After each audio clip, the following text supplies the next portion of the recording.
Hi guys, good morning. Ayan, so I'm Elise Lacerna. So dating OFW sa Qatar for 4 years. Naniwala lang sa opportunity na meron tayo ngayon. Grabe.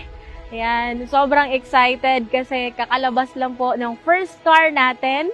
Ayan, so ngayon, brand new. And take note, cash po natin nabili sa tulong ng Tao Elevate. Ayan, so sa lahat ng mga ka-OFW, ayan, ng mga ka-business partners natin dyan, nandito na po, isa sa mga OFW ngayon, nakapag for good, at the same time, nakuha yung first car niya. So, ikaw, alam ko na makukuha mo rin yung first car mo once na tinuloy-tuloy mo lang, nagpursige ka lang, and grabe, hawakan mo lang yung pangarap mo kasi si Tao Elevate talaga ibibigay sa'yo yung pangarap mo ng buong buo.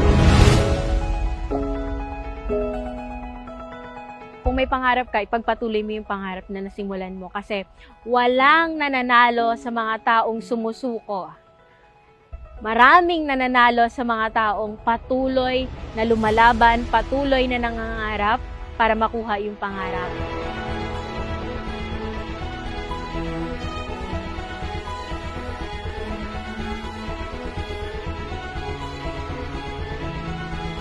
Once na a-actionan mo yung pangarap mo,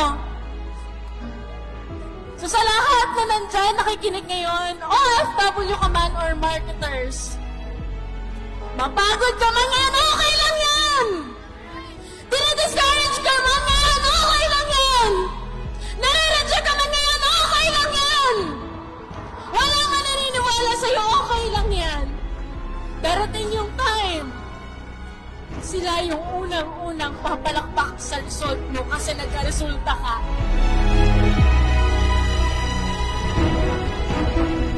At naniniwala ako kung merong nauna, merong pangalawa, merong pangatlo at mas marami pa. So, sama-sama po tayo na gawin at trabahuin yung pangarap natin kasi wala pong magiging imposible kapag sasamahan mo na ako.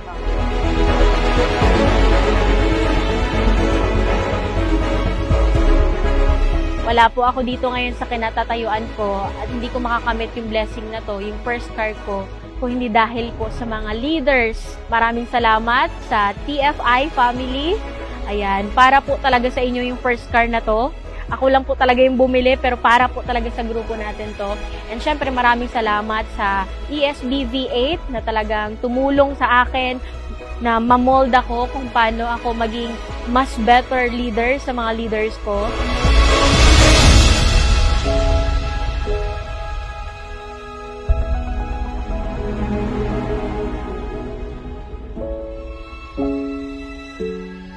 Tuloy ka lang! Tuloy ka lang! Tuloy ka lang kasi ikaw na po yung next na magkakotse sa Tao Elevate.